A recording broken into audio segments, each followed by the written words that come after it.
इंतहाई काबिल सद एहतराम मेरे मोहतरम व मुकर्रम मुअज़्ज़ज़ सामीन हज़रात, क़ुरआन मजीद 28वें पारा सूरह अल-मुनाफ़िक़ून से मैंने एक आयत मुबारक तिलावत की है। अल्लाह ताला से दुआ है कि अल्लाह ताला हक़ सच कहने की तौफ़ीक़ अता फ़रमाए और जो कुछ कहा जाए आपको, मुझको, सबको अमल की तौफ़ीक़ अता फ़रमाए। मेरा मौजू है निफ़ाक़ की हकीकत, निफ़ाक़ का माना और निफ़ाक़ की अलामात। निफ़ाक़ लफ्ज़ नफ़क़ा या नाफ़क़ा से है, जिसका माना होता है दो मुँहपन, और नाफ़क़ा नफ़क़ा अरबी में कहा जाता है, बोला जाता है। एक जानवर होता है जिसे हम गोह कहते हैं। गोह के घर को, गोह के भट्ट को, अरबों के यहाँ ये था कि वो गोह का शिकार किया करते थे। लिहाजा गोह क्या करती, शिकार से बचने के लिए वो अपने घर का किसी और तरफ भी दरवाज़ा रखती थी। ज़मीन के अंदर वो अपना घर बनाती और उसकी जो एग्ज़िट है वो किसी और तरफ दूसरा भी ऑप्शन रखती थी वो, ताकि अगर कोई पकड़ने के लिए आए तो वो दूसरी तरफ से भाग सके। इसलिए गोह के घर को, गोह के भट्ट को कहा जाता था नफ़क़ या नाफ़क़, क्योंकि उसके दो मुंह होते थे, दो दरवाजे होते थे। मुनाफिक को भी मुनाफिक इसलिए कहा जाता है कि उसके भी दो चेहरे होते हैं। चुनाचे अल्लाह ताला ने मुनाफिकीन की आदत भी जिक्र फरमाई कुरान पाक में। इरशाद फरमाया, व इज़ा लक़ुल्लज़ीना आमनू क़ालू आमन्ना। मुनाफिकीन का एक चेहरा ये है कि जब वो ईमान वालों से मिलते हैं तो कहते हैं आमन्ना, हम ईमान लाए, हम तुम्हारे साथ हैं। व इज़ा खलऊ इला शयातीनिहिम क़ालू इन्ना माअकुम। और जब वो अपने मुनाफिक सरदारों, बड़े लोगों के पास जाते तो कहते इन्ना माअकुम, नहीं, हम असल में तुम्हारे साथ हैं। इन्नमा नहनु मुस्तहज़िऊन, ये मुसलमानों को, ईमान वालों को तो हम पागल बना रहे हैं, उनके साथ मजाक कर रहे हैं, ठट्ठा करते हैं जो उन्हें हम कहते हैं हम तुम्हारे साथ हैं। चुनाचे मुनाफिकीन की इसी आदत की वजह से उनके लिए मुनाफिक का लफ्ज़ इस्तेमाल फरमाया कि उनके दो मुंह होते हैं, एक इस तरफ, एक के लिए और रवैया, दूसरे के लिए दूसरा रवैया, एक के लिए एक तरह का चेहरा, दूसरे के लिए दूसरी तरह का चेहरा। दूसरी बात यह है कि निफाक की हकीकत क्या है। निफाक एक मुश्किल, कॉम्प्लिकेटेड मौजू है, पेचीदा मौजू है, इसलिए आप हजरात की तवज्जो चाहिए ताकि मैं अपनी बात को सही तरीके से आपके सामने अर्ज़ कर सकूं। निफाक की हकीकत, अल्लाह ताला को कुफर से भी ज़्यादा अगर कोई चीज़ नापसंदीदा है तो वो निफाक है। या दूसरे लफ्ज़ों में यूँ कहें, अल्लाह रब्बुल इज़्ज़त को काफिर से ज़्यादा भी अगर किसी पर गुस्सा आता है तो वो मुनाफिक पर आता है। चुनाचे इस पर मैं दो आयात पेश करूंगा आपके सामने। अल्लाह ताला इरशाद फरमाता है, इन्नल मुनाफिकीन फी दरकिल अस्फली मिनन नार। जहन्नम के अंदर मुनाफिकीन का जो ठिकाना है वो सबसे निचला दर्जा, काफिरों से भी ज्यादा सख्त, काफिरों से भी निचला दर्जा जो है वो मुनाफिकीन का है। चुनाचे ये आयत हमेशा के लिए नस है, ये मनसूस बात है कि अल्लाह को काफिर से भी ज्यादा अगर किसी पर गुस्सा आता है तो वो किस पर आता है? मुनाफिक पर। दूसरी बात यह है कि हमारे लिए एक आखिरी सहारा ये है, हम गुनाहों के पुतले हैं, गुनाहों से बाज नहीं आते। हमें पता है ये चीज़ गलत है, लेकिन नफ्स के हाथों, शैतान के हाथों मजरूह होकर, मजबूर होकर हम कर गुजरते हैं। लेकिन हमारे पास एक सहारा है, वो सहारा ये है कि हुजूर नबी करीम सल्लल्लाहु अलैहि वसल्लम कल क़यामत वाले दिन हमारे हक में शफाअत फरमाएंगे। क्यों जी? इंशाअल्लाह ताला। यानी समझे कि एक उम्मीद है, एक आखिरी सहारा, एक आखिरी सहारा एक मुसलमान के लिए फिर यही है कि हुजूर की शफाअत होगी तो इंशाअल्लाह हम बच जाएंगे। लेकिन मुनाफिक के हक में ये उम्मीद और ये सहारा भी खत्म कर दिया गया।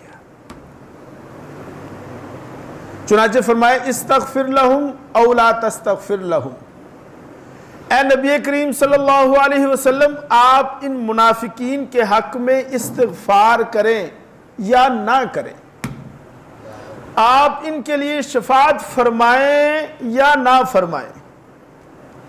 इन तस्तगफिर लहुम 70 मर्रतन, अगर आप इनके हक में 70 बार भी इस्तिगफार करेंगे, अल्लाह फरमाता है फलन यगफिरल्लाहु लहुम, असा इन्होंने नहीं छड़ना, नहीं बख्शना। यानी हबीबे कुल, सरवरे दो आलम, सरकारे दो आलम, रूह दो आलम, जाने दो आलम सल्लल्लाहु अलैहि वसल्लम को भी ये हुक्म दिया जा रहा है कि आप इनके लिए इस्तिगफार करें, यानी शफाअत करें या ना करें, और अगर करें तो 70 बार ही क्यों ना करें, हमने इनको नहीं बख्शना, नहीं छोड़ना। ला इलाहा इल्लल्लाह। और आप देखें कि ये कुरान पाक की आयत है, कोई रवायत नहीं है कि उसमें हम ज़ोफ़ तलाश करें, हम कहें कि हो सकता है कोई माड़ी गल होवे, कोई ज़ईफ़ हो। ये कुरान की आयत है, और इस आयत में जो मफ़हूम है उसकी शिद्दत का अंदाज़ा आप इस बात से लगा सकते हैं। हुजूर नबी करीम सल्लल्लाहु अलैहि वसल्लम सरापाए रहमत हैं, सरापाए मुअद्दत हैं, नरमी, रहम और शफकत आपके अंदर कूट कूट कर भरी हुई थी। यानी वो इतनी ज्यादा शफकत थी, इतनी ज्यादा शफकत थी कि अल्लाह ताला ने कुरान मजीद में 2 मुकामात पर हुजूर नबी करीम सल्लल्लाहु अलैहि वसल्लम से इरशाद फरमाया कि आप रहमतुल लिल आलमीन हैं।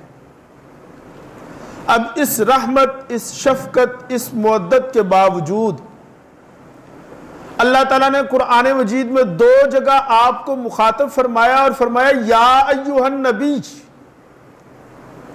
ए नबी जी सल्लल्लाहु अलैहि वसल्लम, जाहिदिल कुफ्फारा वल मुनाफिकीना वगलुज अलैहिम। आपके अंदर नरमी है, आपके मिजाज के अंदर मुअद्दत है, आप रहमतुल लिल आलमीन है। आप अपने नरम मिजाजी की वजह से, कभी कभी ऐसा होता है कि इन मुनाफिकीन के साथ, इन काफरों के साथ भी नरमी बरत जाते हैं, और मुनाफिक और काफिर ये समझते हैं कि शायद हम इसी के मुस्तहिक थे कि हमें प्रोटोकॉल दिया जाए। इसलिए फरमाया कि ए नबी सल्लल्लाहु अलैहि वसल्लम, आप अगरचे अपनी तबीयत के खिलाफ करें, नोट करें जरा मेरी इस बात को, मिजाज तो नरमी वाला, लेकिन आप अगरचे अपनी तबीयत के खिलाफ करें, अपने मिजाज के खिलाफ करें, लेकिन करें कि इन काफिरों और मुनाफिकों को गुस्सा दिखाएं, वगलुज़ अलैहिम, इन पर गुस्सा करें कि आपकी नरमी की वजह से ये बहुते फ्री हो जाते हैं, गलत फायदा उठा लेते हैं, इनके साथ ये नरमी के मुस्तहिक नहीं है। इसकी मिसाल मैं आपको यूं दे सकता हूं, बंदा जितना मर्जी नरम मिजाज हो, तबीयत के अंदर उसके रहीमी हो, लेकिन अपने जानी दुश्मन के साथ वो गुस्सा ही करता है। भाई समझ आ रही है आपको बात? लेकिन हुजूर नबी करीम सल्लल्लाहु अलैहि वसल्लम से अल्फाजे दीगर ये फरमाया जा रहा है कि तुसी ते अपने जानी दुश्मना ते भी रहम करते हो। नहीं, ये आपकी नरमी के मुस्तहिक, इतनी नरमी ये आपकी नरमी के मुस्तहिक नहीं है, इन पर गुस्सा करे। अब उसी तबीयत की वजह से, अब इस तबीयत के बावजूद, नरमी के बावजूद कि नरमी आपके अंदर कूट कूट कर भरी हुई थी, इसके बावजूद जब ये आयत मुबारक नाजिल हुई ना, तो सरकार दो आलम सल्लल्लाहु अलैहि वसल्लम ने फिर ये इरशाद फरमाया, हदीस में आता है,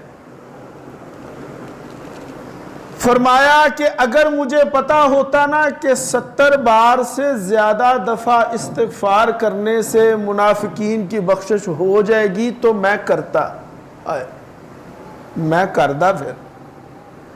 लेकिन बात यह है कि मुझे रोक दिया गया है, बात खत्म कर दी गई है। यानी आप फरमा रहे हैं कि अगर मुझे 100 दफा ये यकीन होता कि 100 दफा शफात करने से कबूल हो जाएगी तो मैं करता, लेकिन गल लेवे के कहानी मुक गई। अल्लाह ने एंड कर दिया है कि नहीं, मुनाफिकीन के हक में आप शफात नहीं कर सकते। यहां पर हमें एक मुगालता होता है जिसकी तरफ मैं आप हजरात की तवज्जो कराना चाहता हूं। हम ये समझते हैं कि निफाक कोई और चीज है, कोई और जिन्स है, हमारा उसके साथ कोई ताल्लुक नहीं समझाई बात? यानी जब भी निफाक का जिक्र आता है तो हम पीछे चले जाते हैं, 1400 साल पीछे। ओ मदीने च मुनाफिक हुंदे सन, जिनके बारे में कुरान की आयतें नाजुल हुई हैं, जिनको मुनाफिक कहा गया है। हम कहां मुनाफिक हो सकते हैं? लिहाजा वो आयात जो निफाक के बारे में नाजुल हुई है और जिन्हें सुनकर सहाबा कांप उठते थे, हम पर कोई असर नहीं करती। इसलिए नहीं असर करती कि हम ये समझते हैं कि इन आयतों का हमारे साथ क्या ताल्लुक है। क्यों भाई? वो आयात जिनको सहाबा सुनकर तड़प उठते थे, कांप उठते थे, हिल जाते थे, हमारे सर पे जूं भी नहीं रेंगती। क्यों नहीं रेंगती? हम समझते हैं कि निफाक और जिन्स है, हम और जिन्स है, हमारा इसके साथ कोई ताल्लुक नहीं। ये हमें मुगालता है। सहाबा की वैल्यू क्या थी, उनका स्टेटस क्या था, मैं अभी आपको बताता हूं। इस पर मैं आप हजरात के सामने 3 रवायात पेश करूंगा, जिनमें एक कौले नबी है और 2 वाकयात हैं। सरकार दो आलम सल्लल्लाहु अलैहि वसल्लम का इरशाद गिरामी है, फरमाया मा अमीनहु इल्ला मुनाफिकून व मा खाफहु इल्ला मुमिनून। निफाक के बारे में सबसे ज्यादा मुतमइन और नाचिंत वो शख्स होता है जो मुनाफिक है, और निफाक के बारे में सबसे ज्यादा अगर कोई फिक्रमंद रहता है तो वो मोमिन है।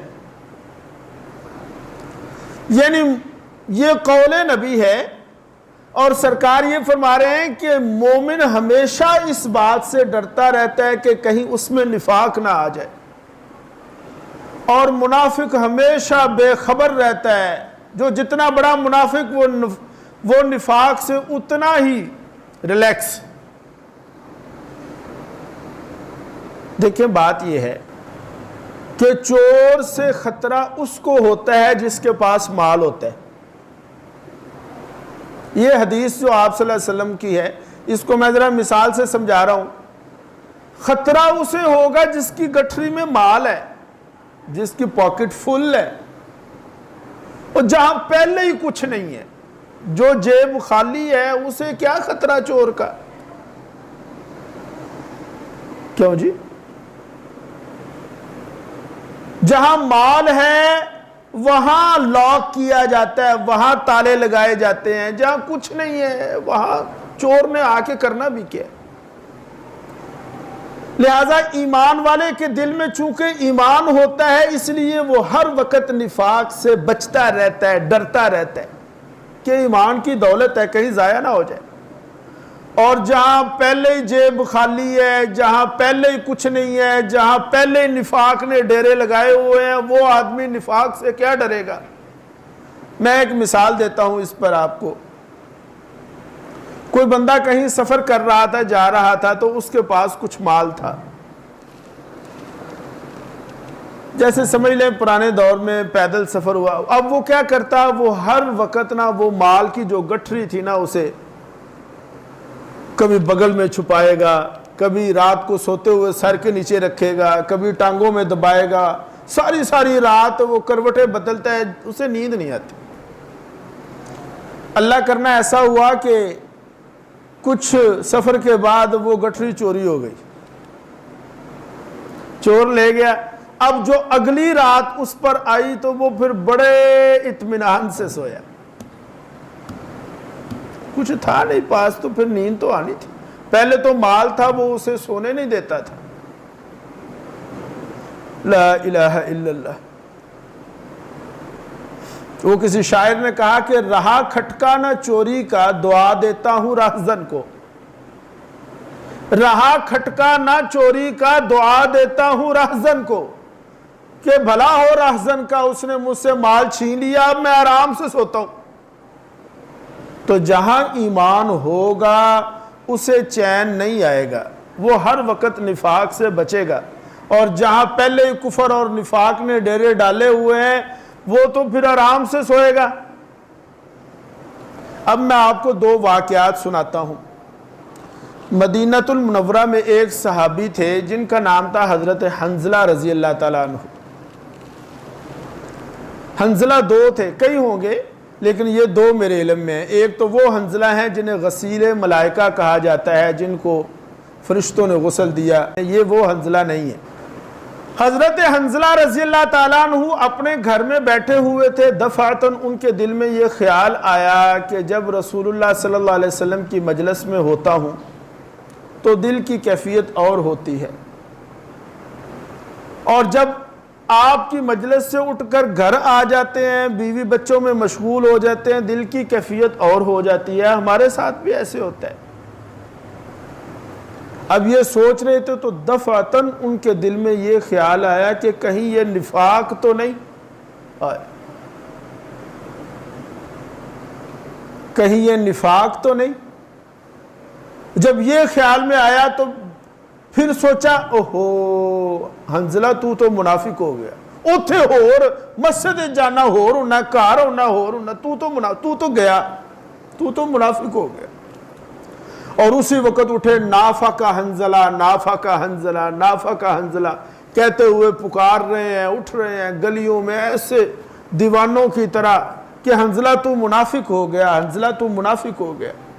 रास्ते में सईदना अबू बकर सिद्दीक रजी अल्लाह ताला अन्हु से मुलाकात हुई। उन्होंने जरा पकड़ा, झंझोड़ा, और हंजला होश कर की हो गया था, और तू तो बदर में भी शरीक था, उहद में भी शरीक था, तुझे क्या हो गया, तू कैसे कह रहा है कि तुम। उन्होंने कहा कि हजरत बात यह है कि घर में बैठे होते हैं, दिल की कैफियत और होती है। मस्जिद में जाते हैं, मौलवी साहब का बयान सुनते हैं, आप सल्लल्लाहु अलैहि वसल्लम की मजलिस में बैठते हैं, दिल की कैफियत और होती है। तो ये तो निफाक है। यहां पर सईदना अबू बकर सिद्दीक रजी अल्लाह ताला अन्हु ने जवाबन ये इरशाद फरमाया, हंजला फिक्र ना कर, ऐसा करते हैं कि दरबारे रिसालत में जाते हैं और वहां से जाके पूछ लेते हैं। ओहो, बात बिल्कुल पते की, राइट। यहां पर अर्ज करता चलूं कि ये जो बात थी, ये जो जुमला था सैयदना सिद्दीक़ अकबर रजी अल्लाह ताला अन्हु का, ये मुझ आप पर बहुत बड़ा एहसान कर गया सिद्दीक़ अकबर। वरना अबू बकर सिद्दीक कह सकते थे कि नहीं हंजला यार ऐसी बात नहीं है, ये तुम्हारा शिद्दत एहसास है, ये तुम्हारा ईमान है, ये निफाक नहीं है, कह सकते थे। हंजला ये गल नहीं यार, होश कर जरा, यह गल नहीं। कोई अपनी राय नहीं दी, बल्कि क्या फरमाया, चलने आ दोनों भरा मस्जिद विच, सरकार बैठे उन्होंने पूछ लेने। मैंने कहा कि ये अबू बकर सिद्दीक रजी अल्लाह ताला अन्हु ने मुझ आप पर एहसान किया। वो कैसे? अगर अबू बकर सिद्दीक रजी अल्लाह ताला अन्हु यहां पर कुछ कह देते, कोई जुमला इरशाद फरमा देते, तो मेरे और आपके पास पहुंचता कौले अबू बकर। क्या पहुंचता है जी? कौले अबू बकर, कौले सिद्दीक पहुंचता। लेकिन आप ले गए उनको दरबारे रिसालत में ताकि सरकार इस पर कुछ फरमाएं, आने वाली उम्मत तक मेरी बात ना पहुंचे बल्कि कौले नबी पहुंचे, जिसे वो कहते हैं कि सनद हुजूर तक जाके मिले। चुनाचे वहां पर गए तो सरकार दो आलम सल्लल्लाहु अलैहि वसल्लम ने सारी बात सुनी और सुनकर मुस्कुराए, फरमाया, हंजला ऐसा अगर तुम ऐसे हो जाओ तो फिर तो बिस्तरों पर भी फरिश्ते तुम्हारे साथ मुसाफा करें, लेकिन ऐसा नहीं होता। अब इस वाकया को आप हजरात ने सुना, मैं और आप अपना खुद जायजा लें कि सहाबा की वैल्यूज क्या थी और हमारी क्या है। हम निफाक के बारे में मुतमईन होकर बैठे हुए हैं, जबकि सहाबा हर वक्त फिक्रमंद रहते थे। और यहां पर एक दूसरा वाकया मैं आपको सुनाऊंगा। मेरा और आपका ये अकीदा है कि अंबिया के बाद सबसे अफजल पर्सनैलिटी जो है वो सैयदना सिद्दीक़ अकबर रजी अल्लाह ताला। क्यों जी? ऐसे ही। और अबू बकर सिद्दीक के बाद अगर दूसरा मुकाम और मर्तबा है तो वो है हजरत उमर फारूक का। गोया के फारूक आजम सेकंड टू वन। और उमर फारूक रजी अल्लाह ताला अन्हु, उनका आलम क्या था? ग़ज़वा तबूक में। अच्छा, ये वाक़या मैं, ये जो हदीस है, ये समझाने से पहले ना मैं थोड़ा सा बैकग्राउंड आपके सामने लाना चाहता हूँ ताकि बात सही तरह समझ आ जाए आपको। हमारा वक़्त मुख्तसर है, मैंने 3 बातें आपने इस मौजू पर अर्ज़ करनी है। अगर आज रह गई तो आइंदा जुमा अर्ज़ करूँगा इंशाअल्लाह ताला। जहाँ आज बात ख़त्म करेंगे आइंदा जुमा वहीं से शुरू करेंगे। ला इलाहा इल्लल्लाह। ग़ज़वा तबूक पर जब आप सल्लल्लाहु अलैहि वसल्लम तशरीफ़ ले गए तो मदीना मुनव्वरा के मुनाफिकीन ने आपस में मशवरा करके सरकार दो आलम सल्लल्लाहु अलैहि वसल्लम को माज़अल्लाह कत्ल करने का मंसूबा बनाया। उसके लिए उन्होंने 2 प्लान किए। इधर देखें जरा यार मेरी तरफ। जब लश्कर वापस आना था तो रास्ते में एक ऐसा दर्रा आता था, एक ऐसा मुकाम आता था कि वो रास्ता थोड़ा सा था, एक वक्त में एक ही आदमी गुजर सकता था। एक उन्होंने बिठाया वहां पर कि जैसे सरकार दो आलम सल्लल्लाहु अलैहि वसल्लम यहां पर पहुंचे, ऊपर से पत्थर गिरा के माज़अल्लाह आपको शहीद कर दिया जाए। और अगर बच जाए तो प्लान बी भी था। चलते चलते जब उस दर्रे पर पहुंचे तो वाकयातन ही सहाबा का लश्कर पीछे रह गया और आप अकेले रह गए। आपके साथ सिवाय चंद सहाबा के सब पीछे रह गए, लश्कर सारा पीछे। सरकारे दो आलम सल्लल्लाहु अलैहि वसल्लम जब वहां पर पहुंचे, अच्छा अल्लाह करना ऐसा हुआ कि अल्लाह ताला ने वही नाजल करके ना इनका ये जो सारा प्लान था आप सल्लल्लाहु अलैहि वसल्लम को बता दी। तगड़े रवे अजे, तैयार रवे अजे, आज इंज होना जे। चुनाचे जब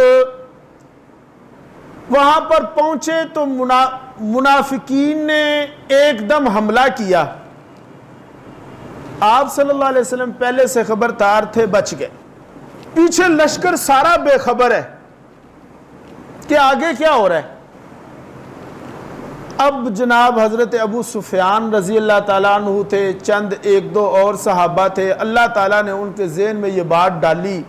उन्होंने क्या किया, उन्होंने ना वो जो ऊँट थे ना उनके मुंह के ऊपर सोटियां लाठियां मारी कि ये ऊँट बितकेंगे, भागेंगे तो ये भी भाग जाएंगे।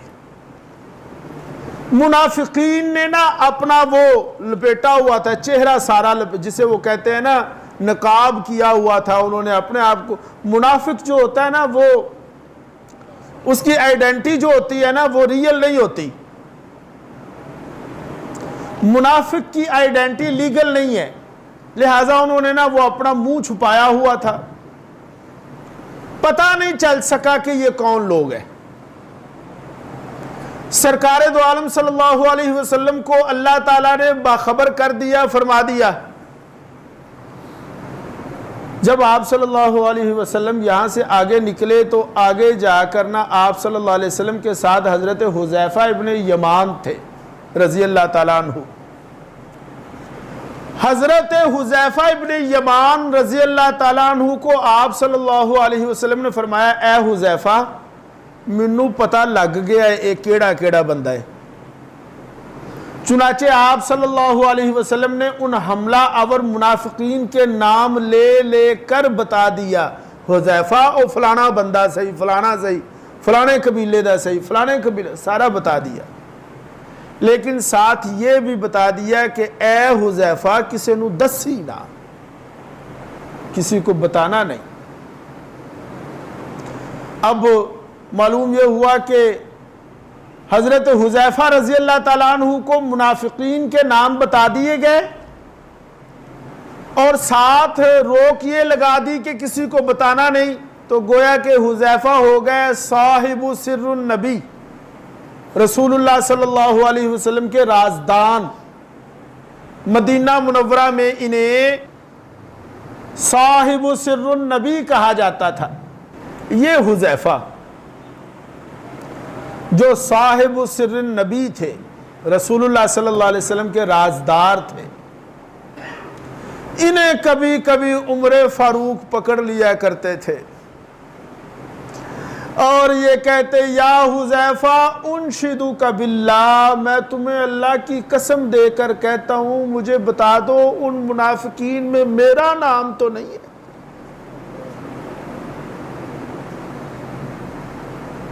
मैं तेनू ये नहीं पूछता वो कौन सी, क्योंकि सरकार तेनू ढक गए ने, मना कर गए ने, लेकिन ये दस कितले मैं तो उन्ना मेरा नाम तो नहीं, इतना तो बता सकते हो ना। और जब वफात का वक़्त करीब आया तो उमर फारूक ने अपने बेटे अब्दुल्ला को बुलाया, फरमाया अब्दुल्ला पुत्र,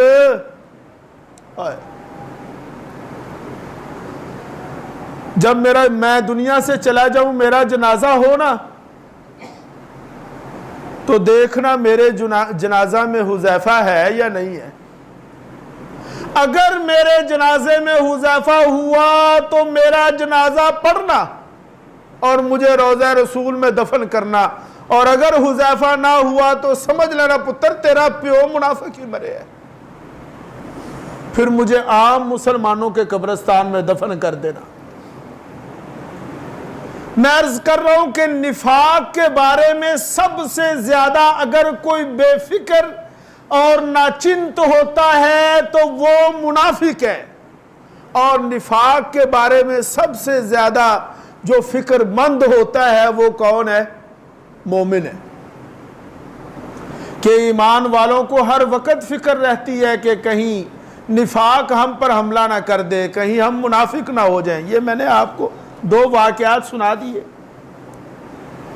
उमर फारूक रज़ी अल्लाह ताला अन्हु के जिनको सेकंड टू वन कहा गया, कायनात में सबसे पहला नंबर अबू बकर सिद्दीक का, उनके बाद उमर फारूक का, और उमर फारूक रज़ी अल्लाह ताला अन्हु की वैल्यू क्या है कि वो भी अपने बारे में ये खदशा रखते थे कि कहीं मैं मुनाफिक तो नहीं। अब मेरे अजीज़ों दोस्तों, कुरान पाक की वो जो पीछे आयात मैंने आपके सामने तिलावत की, उन आयात को देखकर फिर आप सल्लल्लाहु अलैहि वसल्लम का एक कौल मुबारक और इन दो वाक़यात को देखकर हम ये सोचें कि हम कहाँ खड़े हैं। हमारा स्टेटस क्या है कि सहाबा तो हर वक्त फिक्रमंद रहते थे और हमें भी कोई फिक्र है या नहीं है। वक्त हो गया मेरा। अलामात, तीसरी चीज है निफाक की अलामात। देखिए बात यह है कि अलामात से पता चलता है कि मर्ज क्या है। क्यों जी, बोलें जरा। ये कोरोना चला, आजकल डेंगू चला हुआ है। डॉक्टर के पास जाएंगे, डॉक्टर कहेगा कि हाँ जी इसको पसीना आता है जी, पसीना आता है। सर्दी लगती है जी, सर्दी भी लगती है। क्या ये वो अलामात पूछेगा तो डॉक्टर इस नतीजे पर पहुंचेगा कि इसे डेंगू है। तशखीस हो गई ना। क्यों जी, निफाक के बारे में हमने सुन लिया कि निफाक कितनी खतरनाक चीज है, तो उसकी तशखीस के लिए अलामात कुछ सैंपल होने चाहिए ना, कुछ साइन ऐसे हों कि हमें वो देखें तो पता चल जाए कि ये निफाक है। क्योंकि अगर अलामात के जरिया हमें बीमारी का पता नहीं चलेगा तो हम इलाज कैसे करेंगे। तो भाई अजीजों दोस्तों, यहीं पर बात को ख़त्म करता हूँ। आइंदा जुमा यहीं से बात शुरू करूँगा इंशाअल्लाह। सुनते पढ़